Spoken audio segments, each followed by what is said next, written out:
आशा भरी नारी। ये TWR इंडिया की प्रस्तुति है। सच में दोस्तों, शब्दों में सामर्थ्य होती है। वे किसी को नष्ट भी कर सकते हैं और बना भी सकते हैं। कभी कभी केवल एक शब्द सब कुछ बदल देता है। ट्रांसवर्ल्ड रेडियो इंडिया के आशा भरी नारी कार्यक्रम के एक और एपिसोड में आप सभी का हार्दिक स्वागत है। ये कार्यक्रम समर्पित है देश भर में ऐसी महिलाओं के निर्माण में जो विश्वास योग्य, दूसरों का उत्थान करने वाली और आशा से भरी हों। मैं हूं ग्रेस और आज के लिए आपकी मेजबान। आज हम इस विषय पर बात करना चाहते हैं दोस्तों कि हमारे मुंह से क्या निकलता है। चर्चा करने के लिए सच में एक बहुत ही दिलचस्प विषय है। क्या आपको ऐसा नहीं लगता? मुझे यकीन है कि आप सभी को अपनी युवा अवस्था के वो शब्द और व्यवहार जरूर याद होंगे जिन्होंने आपको प्रोत्साहित किया था। वो व्यक्ति कौन था जिसने आपके जीवन से बात की? याद है आपको? शायद एक शिक्षक, एक कोच, माता या पिता में से कोई एक। युवा अगुवे ने जिस तरह से आपसे बात की, उसने आपके जीवन की दिशा को बदल दिया। उम्मीद है उन्होंने प्रेम और स्वीकृति के सकारात्मक शब्दों को बोला होगा जिससे आप प्रोत्साहित हुए होंगे। हमारे शब्दों में एक बच्चे की आत्मा की उपजाऊ मिट्टी में जल्दी से जड़ पकड़ने की सामर्थ्य होती है दोस्तों। नीति वचन 16:24 इस सत्य को प्रकाश में लेकर आता है, जो ये बताता है कि मन भावने वचन मधु भरे छत्ते के समान प्राणों को मीठे लगते हैं और हड्डियों को हरी भरी करते हैं।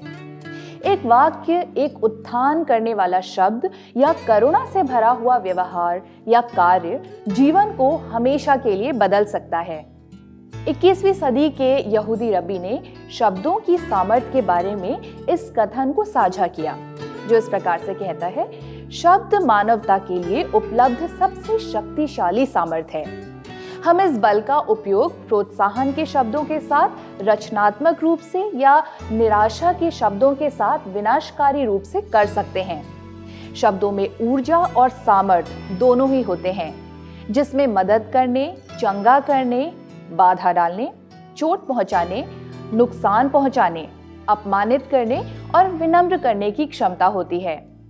यदि हम प्रत्येक शब्द को गिनेंगे तो हम उस सामर्थ्य और उसके प्रभाव के बारे में सोच पाएंगे जिसका हम उपयोग करते हैं। सही शब्द अंतर पैदा कर सकते हैं। बोले गए शब्द की सामर्थ्य। हम नहीं जानते कि जो हम कहते हैं और जैसे कहते हैं, जिस तरह से कहते हैं, वो किसी के जीवन को पूरी तरह से बदल सकता है। वो शब्द जिन्हें हम कहते हैं और उस बात को कहने में जिस स्वर का हम उपयोग करते हैं ना, उसका दूसरों पर नकारात्मक या सकारात्मक प्रभाव पड़ सकता है। दूसरों को प्रोत्साहन का एक शब्द देने में बहुत कम समय लगता है और ऐसा करने से उनका जीवन बदल सकता है। हमारे पास एक मुस्कान, एक करुणा से भरे हुए शब्द के द्वारा दूसरों को सशक्त बनाने की सामर्थ्य है। शब्द महत्वपूर्ण हैं। वे हमारे विचारों को समझने, व्यक्त करने और संप्रेषित करने में सहायता करते हैं कि हम कैसा महसूस करते हैं। शब्दों में सामर्थ्य होती है। हम जो कहते हैं उसका हमारे आसपास के सुनने वाले लोगों के जीवन पर स्थायी प्रभाव पड़ता है।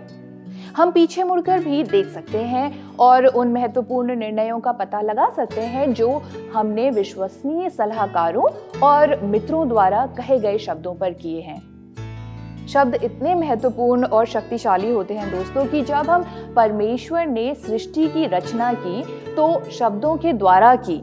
यूहन्ना हमें बताते हैं कि सब कुछ उसी के द्वारा उत्पन्न हुआ और जो कुछ उत्पन्न हुआ है उसमें से कोई भी वस्तु उसके बिना उत्पन्न न हुई।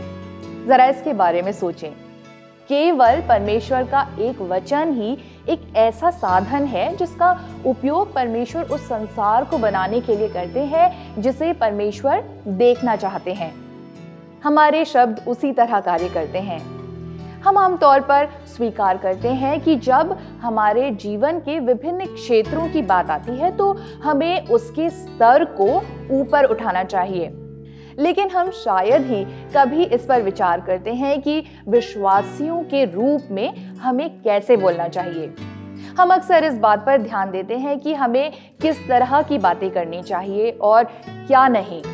यहाँ एक बात हम सभी को अवश्य करनी चाहिए, जीवन को बोलें। बास्केटबॉल, मुक्केबाज और फुटबॉल खिलाड़ी उन लोगों में से हैं जो अपने मुंह को चोट से बचाने के लिए माउथ गार्ड पहनते हैं। वे जानते हैं कि उस सुरक्षा के बिना उनके द्वारा अनुभव किए जाने वाले प्रभाव के बल से उन्हें गंभीर क्षति हो सकती है। खैर, माउथ गार्ड सिर्फ खेल के लिए ही नहीं है, ये जीवन के लिए भी है। नीति वचन 21:23 में लिखा है कि जो अपने मुंह को वश में रखता है वो अपने प्राण को विपत्तियों से बचाता है। अपने मुंह की रक्षा करना स्वयं को मुसीबत से बचाने का एकमात्र तरीका है। हम सभी ने गलत समय पर गलत बात कभी ना कभी कही होती है और उन शब्दों की वजह से हमारे जीवन में परेशानी आ चुकी होती है। देखिए, राजनेता, धावक, सरकारी अधिकारी और जनता की नज़र में कोई भी व्यक्ति अपने शब्दों की दैनिक आधार पर जांच करने के आदी हो चुके होते हैं। परमेश्वर की संतान होने के नाते हमें इस क्षेत्र में और भी अधिक परिश्रम करने की आवश्यकता है। दोस्तों, हमने जो कुछ कहा उसके कारण हमने कितनी बार अवसरों, आशीषों और आश्चर्य कर्मों को स्वयं से अलग होने दिया है? क्या कभी आपने सोचा है इस बात को? जीवन को बोलें, अपने जीवन में परमेश्वर के वचन को बोलें और ऐसा बदलाव देखें जिसकी आप आशा भी नहीं कर सकते थे। बाइबल कहती है कि परमेश्वर अब जो ऐसा सामर्थी है कि हमारी विनती और समझ से कहीं अधिक काम कर सकता है। ये वही जीवन का एक शब्द है। आज जीवन को बोलने का, अपनी जीभ और अपने मुंह की रक्षा करने, अपनी आत्मा को परेशानी से बचाने और अपने जीवन को आशीषित करने का निर्णय लें। दोस्तों, शब्द कंपन और ध्वनि से मिलकर बनते हैं। ये कंपन ही है जो हमारे चारों ओर की वास्तविकता का निर्माण करती है। शब्द निर्माता है, हमारी समस्त सृष्टि, हमारे जीवन, हमारी वास्तविकता का निर्माता। शब्दों के बिना कोई विचार कभी भी वास्तविकता नहीं बन सकता। ये कुछ ऐसा है जो हमें पूरे इतिहास में सिखाया गया है। जहां तक बाइबल है, जो परमेश्वर के विषय में लिखी हुई है, आपके लिए उस शब्द का अर्थ चाहे कुछ भी हो सकता है, जैसे उजाला हो और परिणाम स्वरूप उजाला हो गया। हमें अपने शब्दों का चयन सोच समझकर करना चाहिए। दोस्तों, एक समाज के रूप में हम अपने दुर्भाग्य और समस्याओं के बारे में बातें करने के आदी हो गए हैं।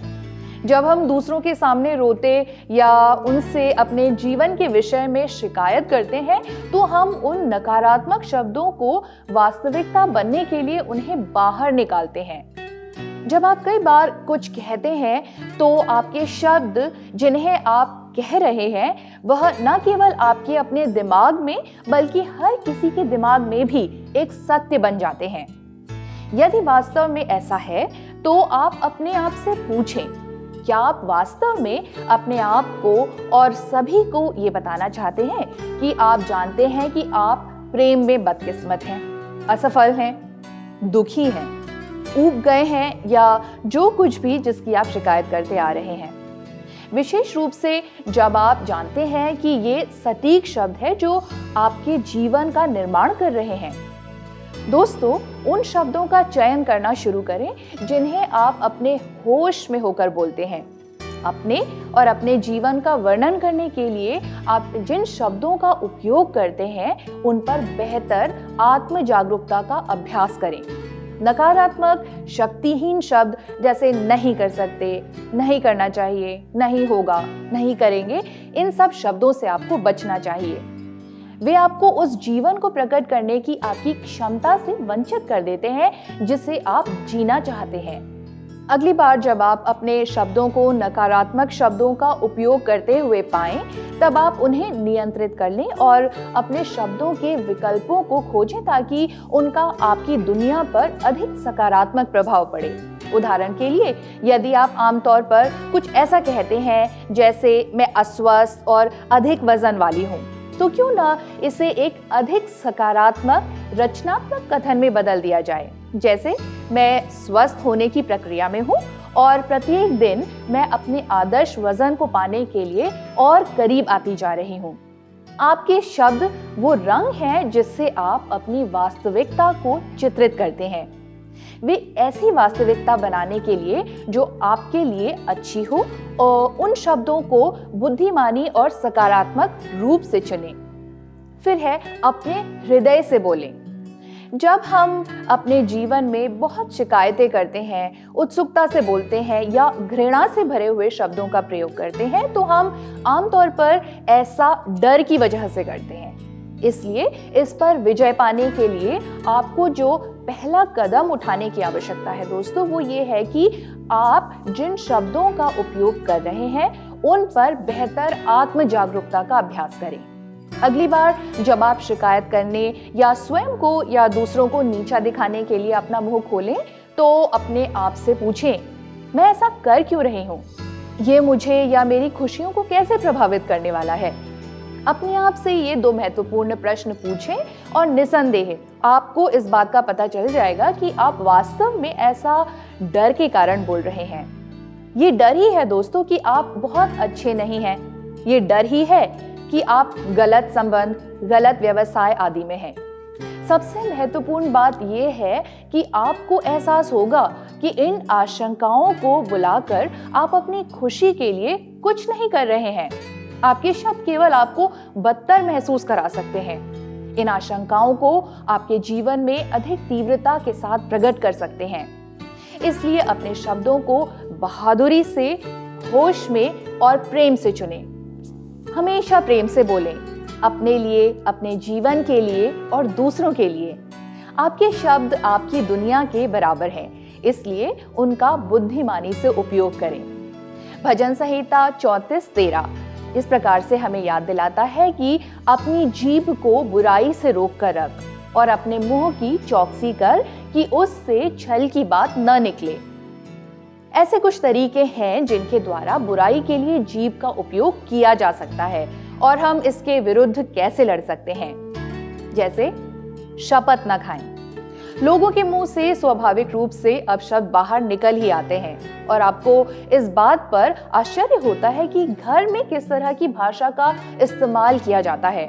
बेशक इसके साथ ही हमारे आसपास की बुरी भाषा से परेशान होना एक आम बात है। इस बात पर भी बहस होने लगती है कि मसीहियों को किन शब्दों और भाषा का प्रयोग करना चाहिए। हालांकि बाइबल हमें किसी भी शब्द से बचने की कोई सूची नहीं देती है, लेकिन ये स्पष्ट है कि हमें अपनी भाषा का उपयोग उन लोगों को शिक्षा देने के लिए करना है जो हमारे आसपास हैं। इफिसियों 4:29 में इस प्रकार लिखा है, कोई गंदी बात तुम्हारे मुंह से न निकले, पर आवश्यकता के अनुसार वही जो उन्नति के लिए उत्तम हो, ताकि उससे सुनने वालों पर अनुग्रह हो। फिर है यहोवा का नाम व्यर्थ में लेना बंद करें। जबकि हमारी संस्कृति में परमेश्वर का नाम एक शपथ लेने का शब्द बन गया है, मैंने इसे शपथ ग्रहण से बिल्कुल अलग किया हुआ है। हमें तीसरी आज्ञा में सिखाया गया है कि परमेश्वर का नाम व्यर्थ में न लें। इसका अर्थ है कि हमें परमेश्वर के नाम की रक्षा और बचाव करना है। ये पृथ्वी पर सबसे कीमती नाम है, क्योंकि ये उसका नाम है जो हमें जीवन और सांस और बाकी सब कुछ देता है। यीशु मसीह के रूप में उसने अपना जीवन दिया ताकि हम जी सकें। इससे ज्यादा कीमती और क्या हो सकता है, आप बताइए। उसका नाम कोई मजाक नहीं है, ना ही ऐसी कोई चीज है जिसे हम अपनी भाषा में लापरवाही से प्रयोग करें। दोस्तों, परमेश्वर के नाम का प्रयोग उत्तेजना या फिर क्रोध की अभिव्यक्ति के रूप में नहीं किया जाना चाहिए। उसके नाम को सावधानी और आदर के साथ लिया जाना चाहिए। फिर है आहत करने वाले शब्द। कई बच्चे एक दूसरे के प्रति क्रूर हो सकते हैं। वे बिना सोचे समझे या विनम्रता के बिना अपने मन की बात कहते हैं और परेशान होने पर आत्मसंयम का उपयोग नहीं करते हैं। अफसोस की बात है कि बड़े भी इसके लिए दोषी होते हैं।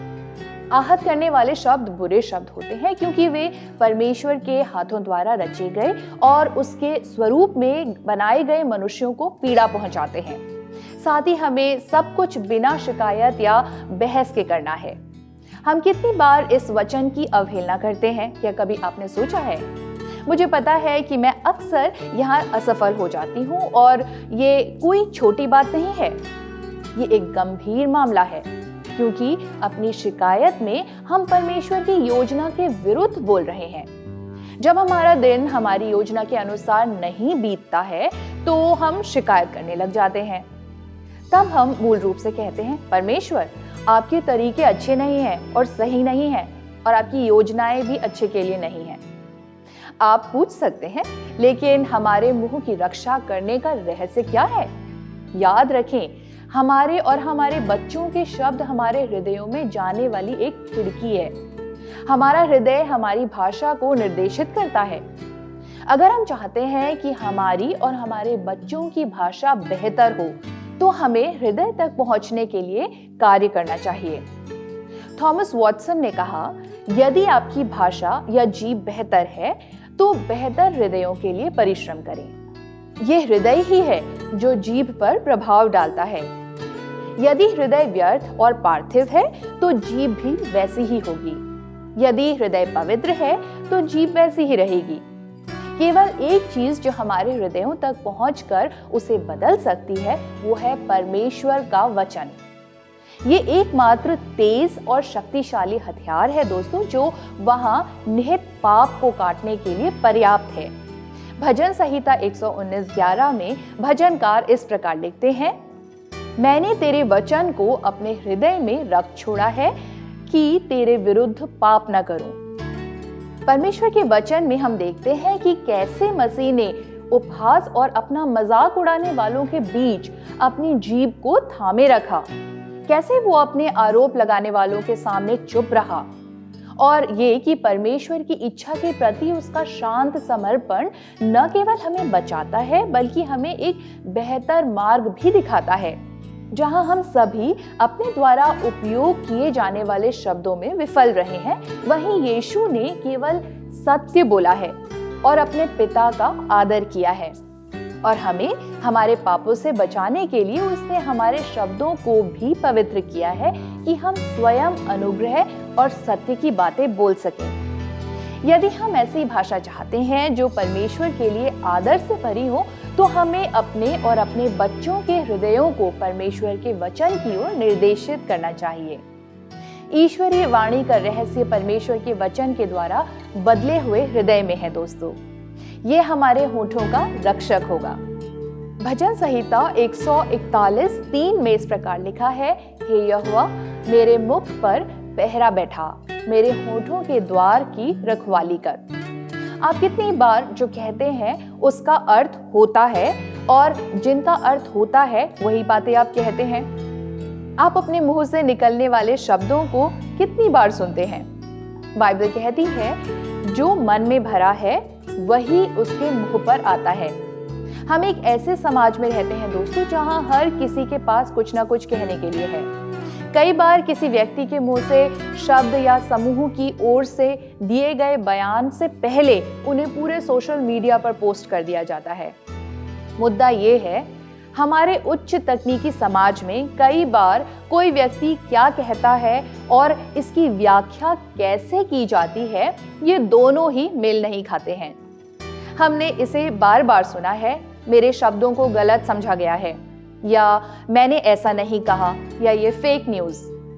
यीशु मसीह के अनुयायी होने के नाते यदि हमारा हृदय भलाई से भरा है तो हम उत्तम चीजें ही फल लाएंगे।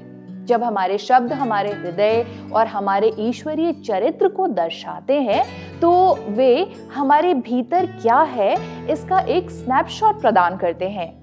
पिछली बार आपने अपने हृदय की जांच कब की थी? अपने हृदय की भलाई से केवल वही कहें जिसका कोई अर्थ हो। जीवन को बोलें। आपके द्वारा बोले गए शब्दों में निहित भीतर की सामर्थ्य को बहने दें। प्रोत्साहन के शब्द, आशा भरे शब्द, शांति के शब्द और आनंद के शब्द बोलें। बाइबल कहती है, जीभ के वश में मृत्यु और जीवन दोनों ही होते हैं। आज जीने का फैसला करें। अपने हृदय के प्रेम और आनंद को उन शब्दों में बहने दें जो आप अपने जीवन में और साथ ही दूसरों के जीवन में बोलते हैं।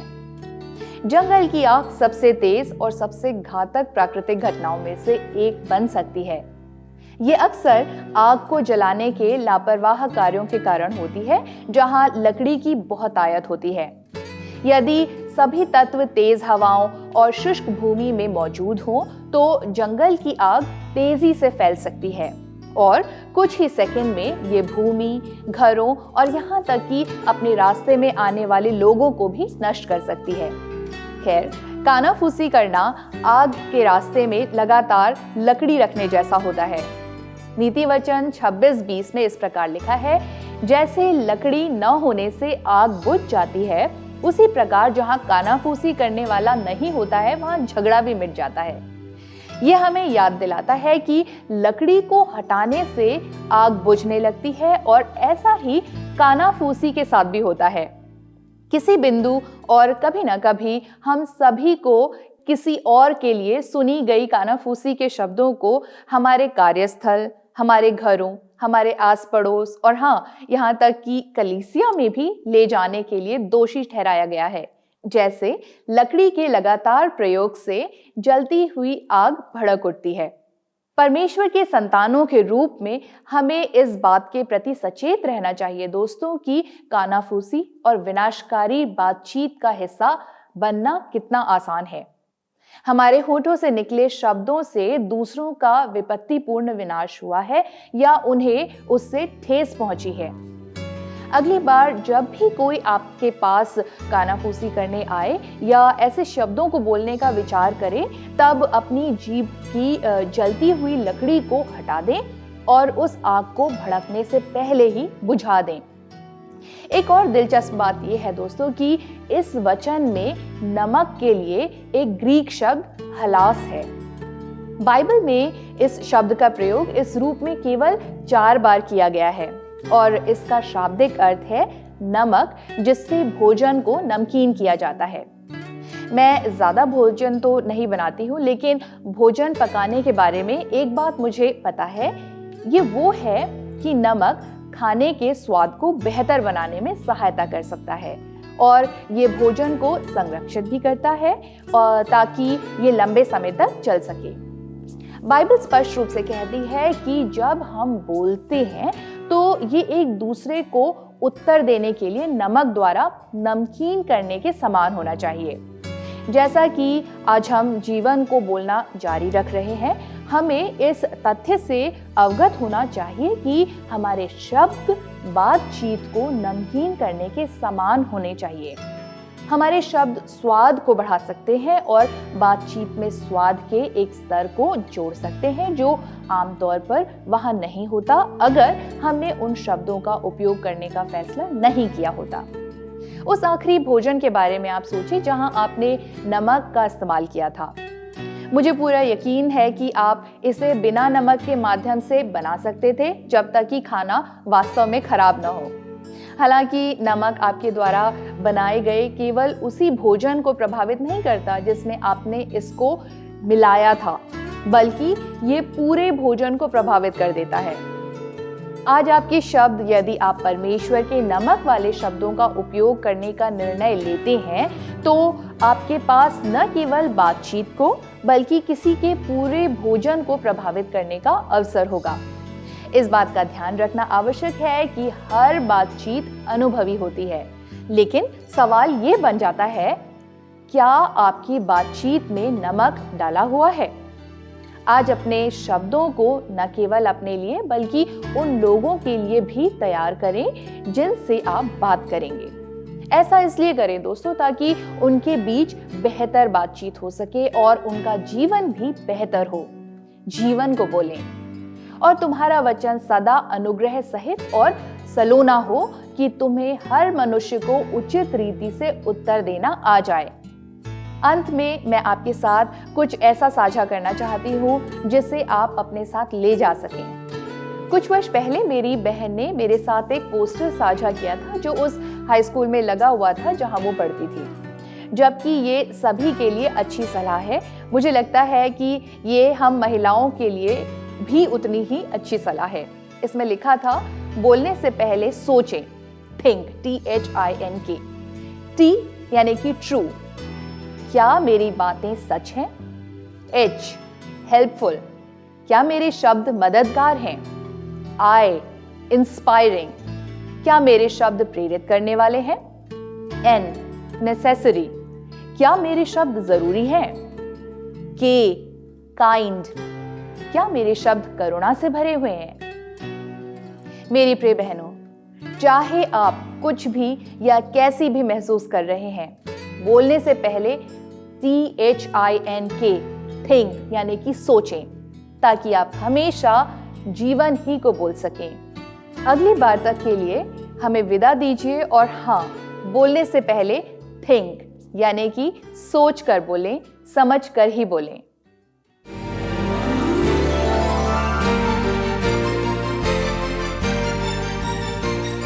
आशा भरी नारी। ये TWR इंडिया की प्रस्तुति है।